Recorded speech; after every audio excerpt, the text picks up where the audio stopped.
Olá pessoal, tudo bem? Meu nome é Rafael Rosa, sou neuropsicólogo e hoje o tema desse conteúdo é um assunto bastante importante, bastante delicado, que envolve aí principalmente os jovens também, mas acomete também pessoas, né, de idade também na fase adulta. E nós vamos hoje estar aí apresentando sobre os transtornos alimentares em que envolvem a bulimia e a anorexia. Vamos falar sobre a diferença entre esses dois transtornos, quais são as características, os sintomas e tratamento. Vamos lá conhecer um pouquinho sobre esses transtornos? Bom, pessoal, então como a gente já falou, né, sobre o nosso tema hoje, aí é sobre anorexia e bulimia. São transtornos alimentares, né, em que ocorrem aí dentro dessas faixas etárias aí que a gente vai chamar tanto de adolescência quanto na fase adulta, podendo aí ter características graves aí no decorrer do desenvolvimento desses transtornos, né? Então vamos aí primeiramente, né, caracterizar o que seria então essa anorexia e essa questão da bulimia. A anorexia e a bulimia, elas são transtornos alimentares graves em que está caracterizada uma imagem distorcida do próprio corpo. Ou seja, pessoal, essa é uma questão em que vai entrar aí aquela visão do que a pessoa percebe esse corpo. Isso vai estar atrelado principalmente aí a questões aí sociais, a questões culturais, as crenças, né? Muitas vezes dessa questão da autoimagem que ela vai se cobrar. Então, muitas das vezes ela vai ter referências, né? Então, são referências aí que ela vai ter na mídia, de artistas ou né, de YouTubers, de influencers, que vai ser essa questão de referência. E aí ela não vai conseguir reconhecer essa autoimagem que ela tem, ela vai ter essa dificuldade de entrar em conexão com essa própria autoimagem. E aí ela vai gerar esses conflitos aí de dificuldade de se reconhecer com a sua imagem. As causas, pessoal, desses transtornos aí são multifatoriais, né? Então a gente tem desde causas biológicas, que são as questões genéticas, a gente tem questões psicológicas e sociais. Essas questões biológicas, né, elas estão voltadas à questão hereditária, né, que existem casos na família. As questões psicológicas e sociais, elas podem estar um pouquinho mais atreladas entre elas. Questões psicológicas aí com a questão da autoestima, né, como às vezes a pessoa está num quadro de depressão, ou então uma questão de alto valor. Então, isso vai influenciar, né, no desenvolvimento desses transtornos.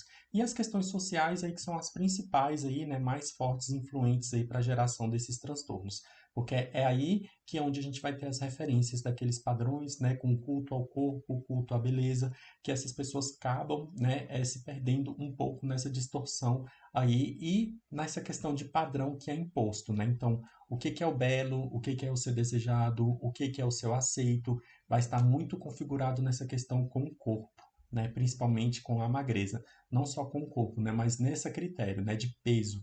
Então, quanto mais magro, quanto menor o peso, mais fácil seria essa questão, né, de que é considerado belo, ou o seu aceito, ou ser a pessoa desejada, ou a pessoa bem-sucedida, ela vai estar atrelada nessa questão desse construto social aí, dessas características. Então, são multifatoriais, como a gente já falou um pouquinho, né, que pode englobar aí diferentes questões dentro desses critérios.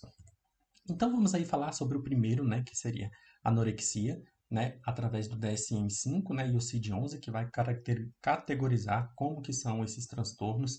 E a anorexia ela vai se caracterizar por um distúrbio alimentar que provoca uma perda de peso acima do que é considerado saudável para a idade e altura. Esse emagrecimento é excessivo e causado pela autoinanição do estado de debilidade provocado pela restrição da ingesta calórica com relação às necessidades. Ou seja, pessoal, essa questão da anorexia está aí voltada para aquela questão, né, daquela magreza excessiva que a gente visualiza, que a pessoa está muito abaixo desse peso, né, que é considerado saudável, que a gente vai olhar ali, né, vai categorizar também pela questão do IMC, mas não só isso, mas hoje, né, a gente vai ter que olhar muito para essa questão do que é o saudável. Então, uma pessoa que vai fazer essa restrição, né, de alimentos, ela não vai comer, ela vai, né, evitar esses alimentos dessa ingestão calórica ou tudo que ela for comer, ela vai ter aquela questão de que ela vai medir quantas calorias, ela vai ter uma característica muito preocupante com relação a essa questão do peso. Então, a anorexia ela está muito voltada aí para essa característica que a gente está falando. Outra característica é essa questão, né, do grande temor com a questão do seu peso, né? Então, essa questão do peso, para ela causa um grande sofrimento, causa um pavor intenso, né? Então ela tem essa preocupação e aí ela vai utilizar de estratégias para que ela não chegue nessa questão do peso. E aí vai entrar aquelas estratégias, né, de não comer, de praticar muita atividade física, né, para você que tem uma queima calórica, para você não entrar naquela questão, né, do risco de você ganhar peso. Então, qualquer alimento que seja um pouco mais calórico vai ser evitado de qualquer forma. Ela vai ter comportamentos que ela não vai querer se alimentar na frente das pessoas, porque, né, ali ela vai ser cobrada socialmente sobre aquela questão, né, da questão alimentar. Então, ocorre sim, né, todo esse aparato e essa restrição voltada para não consumir as calorias para a questão da restrição desse peso da pessoa. E vai estar ligado muito nessa questão aí, né, do medo intenso dessa pessoa com relação à questão do próprio peso. A gente vai falar um pouquinho dos sintomas, né, da anorexia e ela está atrelada praticamente com as complicações. Seria aí, né, como a parte médica vai conseguir fazer, né, o diagnóstico avaliando principalmente esses sintomas clínicos. Então aí a anorexia ela vai estar muito ligada, né, com essa questão de sentir muito medo, né, de engordar ou ficar acima do peso ideal. Ela vai ter aí, né, uma questão de não menstruar, né, por alguns ciclos, porque ela não tem, né, a questão de nutrientes ali suficientes, então ocorre também essa questão, né, do corte da menstruação nas mulheres, o enfraquecimento dos ossos, né, por conta dessa recusa de alimentação também, vai ter toda uma baixa aí questão voltada para vitaminas, né, a uma questão mais orgânica, né. Ela vai ter pele manchada, amarelada, né, ela vai fazer atividades físicas constantes, ela pode desenvolver aí arritmia cardíaca, ela pode ter redução dos glóbulos brancos, ela vai ter desidratação, pode ter uma desnutrição grave, convulsões devido a essa perda de líquidos, ela pode ter cáries, né, por conta de que passa muito tempo ali sem se alimentar, então não tem nenhuma ingestão ali, às vezes ocorre, né, a proliferação de bactérias ali por conta desse excesso de período, né, sem se alimentar, queda dos níveis de testosterona nos homens, né, e a gente vai ter também aí uma mudança no período menstrual, como foi falado mais em cima aí na questão das mulheres. Pode desenvolver, né, transtornos aí de depressão, transtorno de ansiedade, transtorno, né, do toque e pode também, né, questão aí de ficar mais propensa para uso de drogas, né, e em casos mais graves, né, essa questão pode ser também levado à questão de óbito.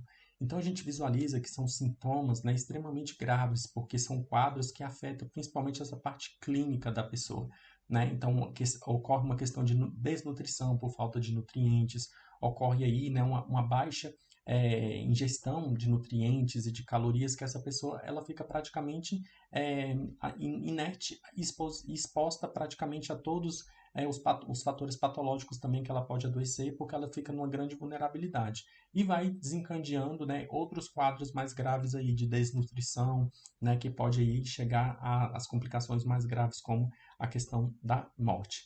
Então, a gente visualiza que é um transtorno grave com impactos extremamente aí, complicados de manejo dentro do processo, né, de tratamento. Agora a gente vai falar, né, do outro transtorno também alimentar, que ocorre também com bastante incidência, é a questão da bulimia. Ela também, né, vai ser caracterizada aí, segundo o DSM-5, né, e através também da CID-11. Então, ele é caracterizado por um distúrbio alimentar, né, que vai ter um episódio frequente e recorrente de compulsão alimentar periódica, sendo que essa compulsão alimentar ela é acompanhada por comportamentos compensatórios inadequados destinados a prevenir o ganho de peso através de vômitos autoinduzidos, uso indevido de laxantes ou diuréticos, né, que são enemas ou exercícios extenuantes. Então aqui a gente já visualiza como se fosse meio que quase que um oposto, né? Aquela pessoa, ela vai sofrer de um quadro ali de compulsão alimentar. Essa compulsão, ela é caracterizada, né, justamente pela essa parte de que a gente perde a consciência ali, né, do que é essa questão do nível de alimentação. Então, inconscientemente, a gente perde essa percepção do alimentar. Então, a gente vai comer de uma forma exagerada, a gente vai perder a noção de quando a gente está cheio, de quando que é o limite adequado, de quando que a gente chegou no fator ideal. Então, a compulsão é caracterizada por essa falta de percepção, né, da questão voltada para a questão da alimentação. E ela vai ser também introduzido comportamentos que a gente vai chamar de inadequados, ou seja, vem a compulsão e em seguida vem comportamentos inadequados. Então, ela vai ser seguida, né? Então, a gente vai ali se alimentar demais e vai ter esses comportamentos inadequados. Que é como a gente já falou ali nos outros exemplos, que vai ser nessa questão do vômito forçado, né, que a pessoa vai vomitar, que ela vai ali tomar laxantes ou diuréticos, né, para que aquilo seja, né, retirado do organismo o mais depressa possível. Ela pode ser, sim, também ter uma prática de exercícios mais intensas, né, para que aquela compensação seja realizada. E aí a gente vai ter também a questão de jejuns prolongados para compensar, né, essa questão da compulsão. Então a gente visualiza essa diferença, né, porque uma ocorre essa restrição de alimento, a outra a gente tem um período, né, ali que a gente vai ter essa compulsão, uma ingestão enorme, né, de alimentos exageradamente, né, a mais daquilo que é o necessário, e aí a gente vai seguida de um comportamento que a gente vai querer compensar aquela questão ali para a gente, é como se fosse uma questão, né, de combater aquilo que a gente fez, né, de comportamentos inadequados. Então aí vai vir a ingestão, né, a questão do vômito forçado para essas características desse transtorno. Então a gente visualiza aí como que também ele é grave, né, porque a gente tem aí outros fatores, né, de transtorno envolvido, que é a questão da compulsão alimentar, e aí ela vai ser focada depois, né, para essa questão do, do comportamento inadequado. Os principais sintomas, né, e a gente vai falar também de complicações, né? Então, os sintomas aí, né, da questão da bulimia, ela está voltada para a questão de náuseas, refluxos, diarreia e dor abdominal, sinais de perda de peso, nem sempre tão evidente, né? Então, sinais de desnutrição, como queda de cabelo, unhas quebradiças e falta de disposição. Então, isso aí é caracterizado por essa própria prática, né? Então, uma pessoa que está ali sempre, né, vomitando, provocando, ela vai ter muitas náuseas, vai ter refluxos, né? A questão dos laxantes, ela vai, né, ter ali excesso de diarreia, essas dores no abdômen, né, que são provocados aí também por essa questão desses medicamentos. E complicações que a gente pode ter, né, são inflamações, né, no estômago, por conta dessa questão do vômito frequente, né, úlceras intestinais, osteoporose, constipação, desidratação, as cáries, né, por conta do ácido, né, desse alimento que vai estar voltando ali através do vômito, né, então a gente vai ter um pouco dessa questão de perca de dentes também, uma possibilidade, né, por conta desse contato com o ácido ali que está no processo de digestão. Questão de hemorroidas, né, porque é uma pessoa que vai ficar muito tempo aí nessa questão, né, de provocar, né, essa questão da evacuação. Pancreatite, inflamação na garganta, né, por conta desse excesso que vai estar passando ali de sucos gástricos ali voltando nessa parte, né, do sistema digestivo, inflamações de gargantas constantes, ansiedades e depressão. Então a gente visualiza aqui também, né, outra parte clínica extremamente complicada, né, de efeitos aqui graves que a gente vai ter nesses indivíduos. Então, praticamente, né, a questão do diagnóstico ele é feito muito nessa questão da visualização, tanto do quadro clínico quanto dos comportamentos. E aí, né, os profissionais adequados, né, uma equipe formada por médicos, né, psicólogos que vão conseguir fazer esse manejo, né, de observação tanto de comportamento e o médico nessa questão mais clínica, né, de observar as taxas, porque a pessoa vai aparentando, né, essa deficiência de nutrientes aí, que é a parte clínica aí responsável aí pelos efeitos desse transtorno. Então a gente visualiza aí, né, que são transtornos graves e a gente vai falar um pouquinho das diferenças entre esses dois, né, transtornos alimentares, a anorexia e a bulimia. A anorexia, então, é um pouquinho daquilo que a gente já falou, né? A gente vai ter uma restrição de ingesta de calorias, né? Então a gente vai ter uma pessoa que vai ter ali uma baixa, né, baixa perca de peso, né, através aí de um IMC aí caracterizada, né, abaixo de 15, né, um IMC que é quando a gente já considera o caso aí gravíssimo, né, por conta dessa baixa, abaixo aí de 17, 16, né, e 15 é o mais grave que a gente vai ter dentro dessa padronização. A gente vai ter também na anorexia, né, uma presença de um peso bem abaixo do saudável, que é um pouco diferente da bulimia. E a outra característica é a questão com o medo intenso e essas perturbações com as calorias, né? Então a gente vai ter um medo intenso com o peso e perturbações com essa questão voltada para o ganho de peso, para calorias. E já na bulimia, a gente vai ter um pouco desses episódios recorrentes de compulsão. A pessoa vai comer, né, naquele episódio ali curto, né, uma quantidade grande, e depois ela vai ter esses comportamentos inadequados, né, que é a questão do vômito. E também outra diferença, né, que na maioria das pessoas que têm bulimia, elas não vão aparentar que elas estão abaixo do peso aí que a gente vai chamar de saudável. Ela geralmente ela vai ter um peso considerado normal, adequado, outras até um pouquinho acima do peso. Né? Então, é uma característica que a gente às vezes acha até mais difícil de fazer o diagnóstico, né? Porque a anorexia, ela é visível mais fácil, né? A gente vê uma perca de peso extrema, né? Uma pessoa que ela está preocupada com essa questão. Então, o diagnóstico acaba sendo um pouco mais delicado na questão da bulimia por conta dessa falsa aparência, né? Dessa questão de saudável. Porque você olha, a pessoa está com transtorno alimentar, mas ela está, né, até um pouquinho acima do peso. né, não necessariamente significa dizer que é porque ela está tendo um transtorno alimentar, né? Ali é uma questão do organismo dela, porque ela come e aí ela tem uma repulsa através de vômito ou de outros quesitos, né? Que aí ela vai ter uma baixa questão de nutrientes que está sendo ingerida. Então, essa é uma das principais diferenças aí para a gente categorizar, né, esses dois transtornos. Então, isso fica um pouquinho mais claro, mais fácil aí para a gente poder separar. Não necessariamente, pessoal, não significa dizer que na anorexia a gente não vai ter quadros aí de compulsão, tá? Pode ocorrer em alguns momentos ali na anorexia, né, nesses quadros, que essas pessoas elas vão ali acabar, né, tendo uma ingestão também e provocar um vômito. Então, existe sim, né, esse tipo, né, dentro da anorexia também. Então, ela não é caracterizada somente dessa forma rígida. Então, dentro do critério de avaliação, pode existir o subtipo de anorexia, né, compulsiva, com relação à questão também da ingestão e depois, né, de provocar essa questão do vômito também. É uma característica que também pode ocorrer em alguns casos de anorexia também, tá? Então, não é uma coisa assim fixa, né? Vamos falar um pouquinho de dados, né, sobre esses dois transtornos. Então, no Brasil, né, segundo os estudos, eles apontam que cerca de 10 milhões de pessoas enfrentam algum tipo de transtorno alimentar. Eles aí, né, principalmente ocorrem dentro da faixa etária aí, né, através dos 12 anos, principalmente, né, anorexia, que vai ser aí dos 12 até os 18 anos, e já nessa fase maior é que já vai começar a questão da bulimia. Então, a anorexia, né, que é essa questão da restrição, né, de ingestão de alimentos, pode ocorrer também até em crianças, né? Mas ela é mais comum aí nessa fase da adolescência.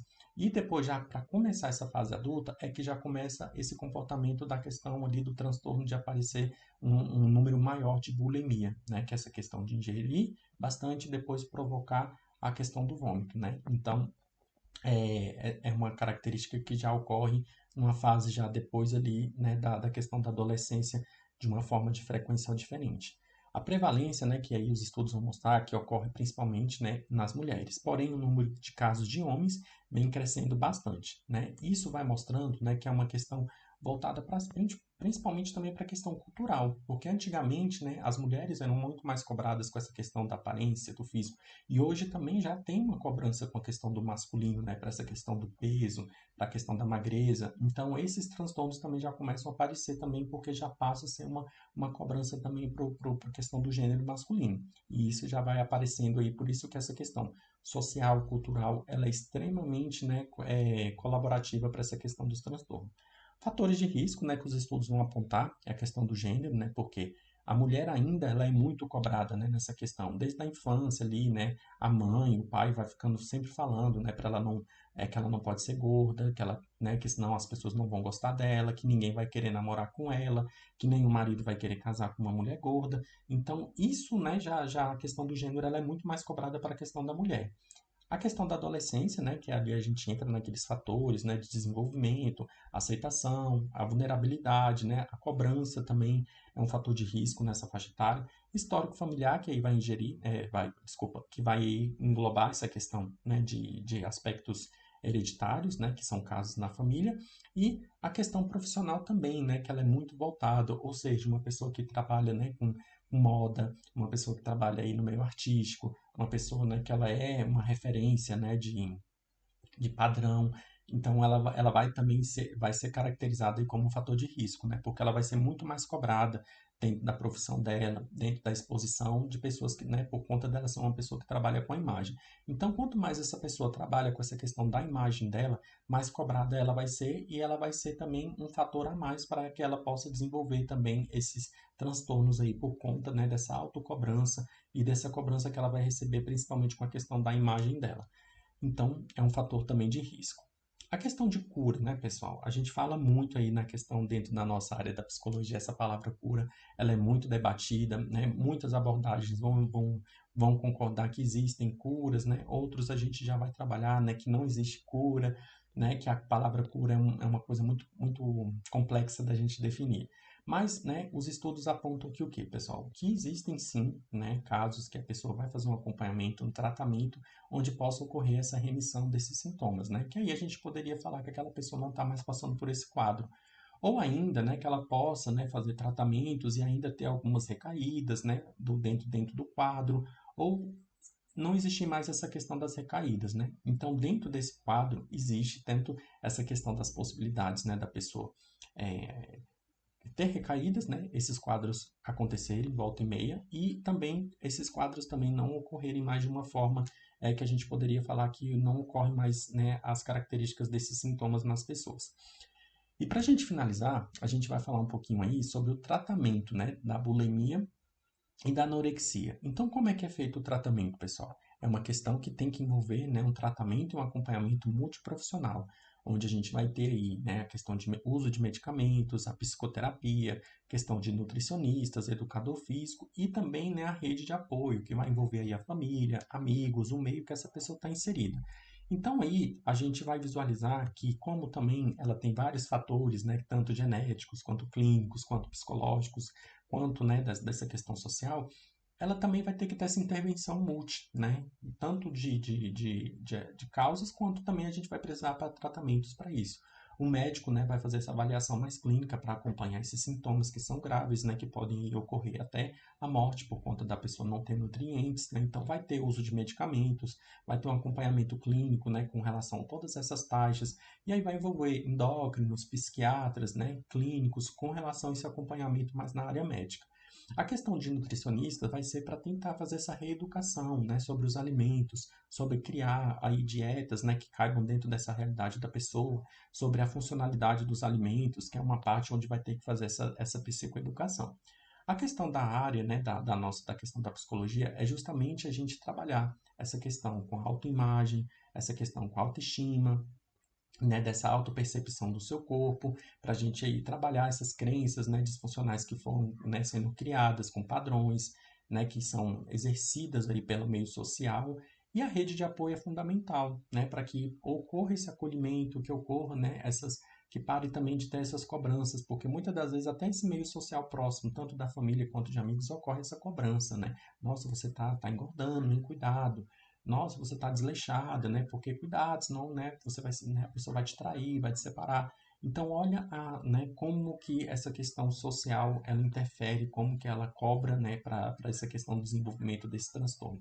Nós estamos aí falando de transtornos graves, né, onde muitos casos aí, não poucos, de pessoas que estão acometidas dentro desse quadro, elas chegam a óbito, né, por conta mesmo da questão da própria evolução, né? Porque muitas das vezes a pessoa tem consciência até daquele quadro ali, mas ela não consegue, né, trabalhar essa perspectiva, né, com essa questão do medo dela perder, dela ganhar peso. Então, às vezes acaba mesmo chegando a uma questão de falecimento.